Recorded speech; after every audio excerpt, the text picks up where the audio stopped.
السلام عليكم ورحمة الله تعالى وبركاته. جميل جدا يا جماعة. طبعا مثل ما انتم شايفين قاعدين نحاول نفرمت. خلينا نشوف هذا، حطه هنا، قل له F10، قل له يس. هذه راح نفرمتها. زين، تجميعة اظن 6700 XT، قال لي 5600G، قال لي عندي دروبات كذا، قلت له راح نفرمتها وفحصتها قبل الفرمته. طلع بيها مشكلة ايش؟ ارتفاع حرارة. المعالج يوصل حرارته 90 ويثبت على 90، يعني ما يعدي 90 89 89. ايش معناها قاعد يسوي ثيرمال ثروتلينج على 90. فقلت له عندك ارتفاع حرارة، بس راح نفرمت بعدين راح نرجع نفحصها مرة أخرى. بس هذا مو موضوعنا يا جماعة. الحلقة الجاية راح يكون هذا موضوعنا. هذا اللاين لي لان كول 216، كثير يشبه اللان كول 2، بحيث جيت حتى افتح هذه باب الثلاجة مثل لان كول 2 واللان كول 3. حتى شايفين شكل اللان كول 2 واللان كول 3 نسخة منه. نرجع لموضوعنا. 6950 XT قال لي بلاك سكرين والمراوح تروح 100%. هذه الحلقة الجاية اللي هي يوم غد إن شاء الله تعالى. في أثناء ما قاعدين ننزل الويندوز، خليني أقول لكم شنو موضوع اليوم، وماذا أو مو ماذا وإنما كيف ستكون طريقة وأسلوب حل المشاكل الجديدة إن شاء الله تعالى. مثل ما شفتوا بالحلقات الماضية، طبعا قال لي فرمت كل شيء. طبعا هو قال لي يحتفظ بملفين 3، كان حجم الملفين 3 كم أظن 20 جيجا، نقلناهم على الهارد ديسك الثاني هذا المستقل. تمام. في هذه الأثناء هذا الشيء حار، مو حار أكثر مما هو غير موجه ويزعل. تمام الآن تماما. واحد سألني قال لي أنت صلح مكيفك قبل لا تصيح بيسيات. مخك يحتاج تصليح. نرجع على موضوعنا. للي متابعنا من زمان يعرف أنه هذه الحاسبة أظن ترجع للمرة السادسة. حتى كان اسم الحلقة قبل شهر رجعت للحاسبة أثناء منتجت الفيديو. فعلا كنت قاعد منتج الفيديو، دخل الرجل زت لي الحاسبة للمرة السادسة.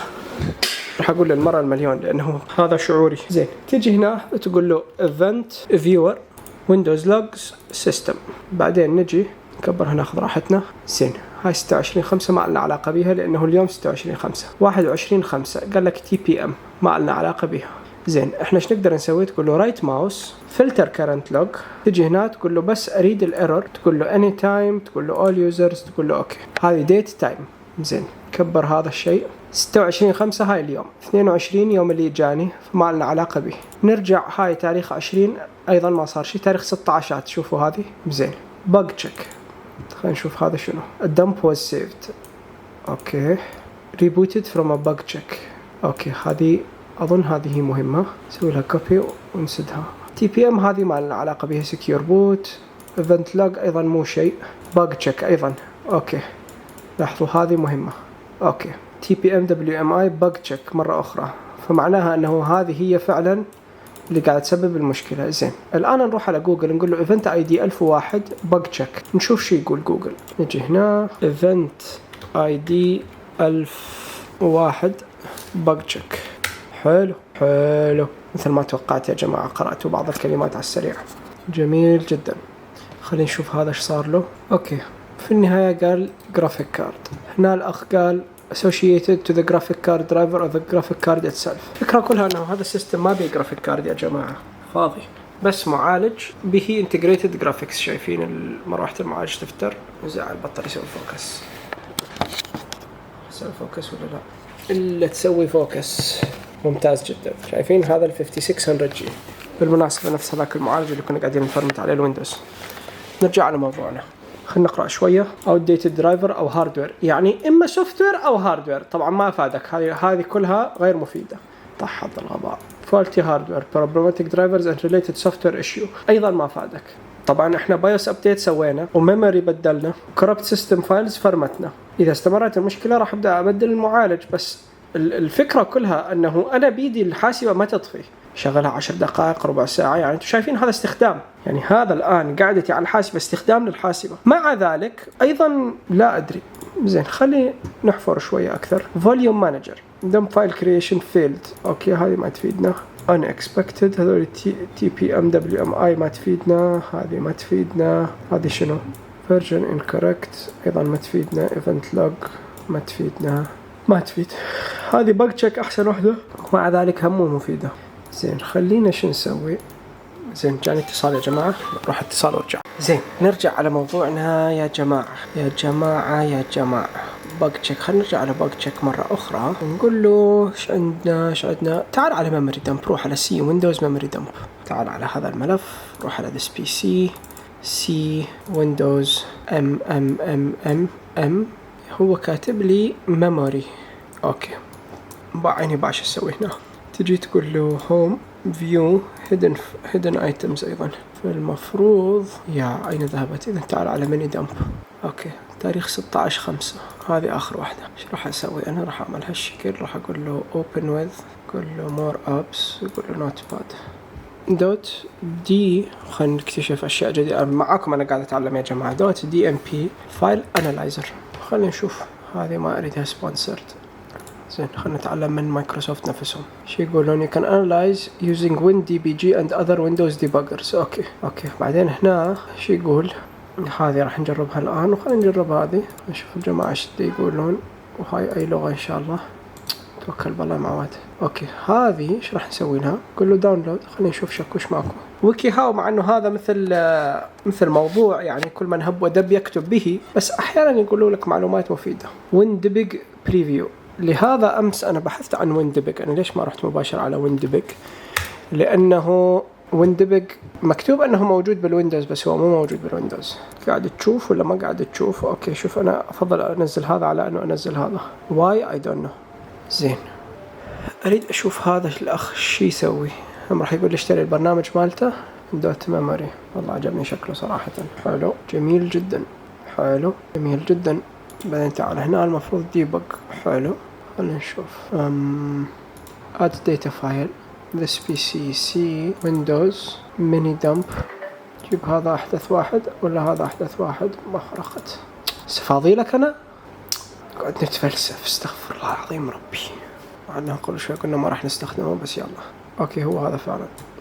هذا راح اسوي له على انستال لانه قهرني. ليش نزلناك؟ جميل جدا يا الله. اوكي وين وصلنا؟ انستالينج. شايفين الاغراض هناك يا جماعة. هاي تجميعة ستبنى مو الحلقة الجاية ولا اللي بعدها وبعدين راح يكون عندنا معاينة للكيس الجميل هناك. وبعدين راح شو نسوي بعد؟ نعم انستالينج. خلي يخلص هذا اخونا. زين على ما هذا اخونا يخلص خلينا نضرب عصفورين بحجر ونخلص هذه حتى نبدأ بالحاسبة الاخرى، لانه هاي الحاسبة صارها 3-4 ايام عندي وبعد ما خلصتها. برنامج خلص اخيرا. جميل جدا. بعد ما البرنامج خلص خلينا نشوف شو نسوي. اوكي لا ادري ماذا نفعل بس خلينا نشوف. فايل open dump file browse this PC C Windows mini dump. جيب هذا احدث واحد. نفس المشكلة المعفنة. حلو is denied. طيب انا شو اسوي هسه؟ شو اسوي؟ زين خليني ابحث بالموضوع شوية. حطيت الكاميرا خلينا نبحث.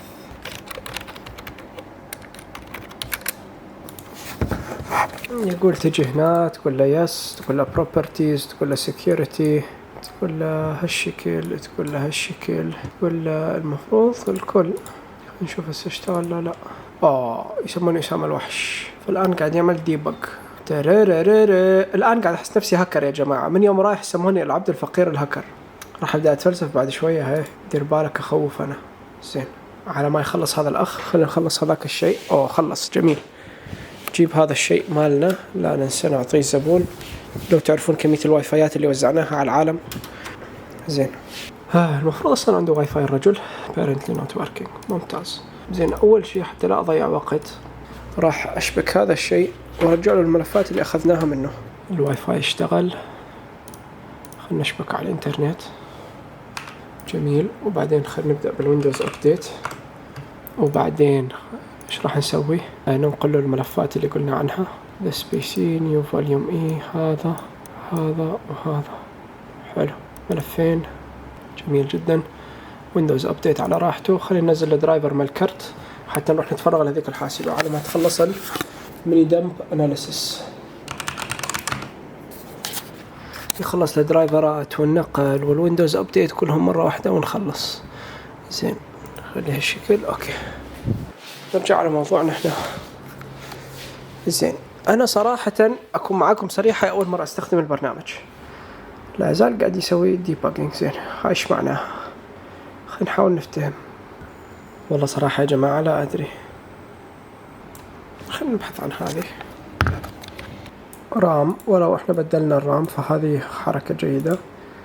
درايفر على كلام هذا الأخ أنه الأمور تمام.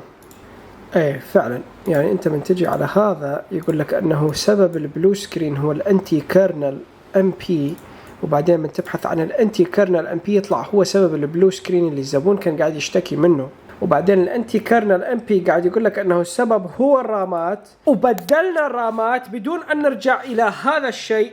نستنتج استنتاجين: انه على امل صلحنا الحاسبه، والثاني انه العبد الفقير ليس بحاجه الى ما يعني فعلناه هنا، ان العبد الفقير يوجد كيرنل في راسه. نشكركم على متابعتكم يا جماعه، اتمنى تكونوا يعني قد استفدتوا. صراحه هذا كله جديد علي، انا قاعد احاول اتعلم هذه، بس قاعد اخذكم معي برحله التعلم. فاللي مثلي او اللي قاعد يواجه هذه الانواع من المشاكل، ابدا نخبش، بحوش، حوس، دور، يعني هاي اعطيتكم مصطلحات من شتى اللهجات، فالباقي عليكم في ترجمة ما قلته إلى لهجتك نعم، ومن ثم فعل معنى هذه الكلمة اللي قلتها بعدة لهجات. نشكركم على متابعتكم يا جماعة، ونلقاكم في حلقة أخرى في تصليح آخر. طبعا أنا بس خليني أخلص هاي خلصناها، هاي الآن خلصناها بس بانتظار الدرايفرز، ورح نبدأ هذه الآن في نفس اليوم على بعد نص ساعة تقريبا رح نبدأ نصور هذه. شايفينها وسخة صح؟ فعلا بالواقع شوية أوسخ. هيا بنا، السلام عليكم.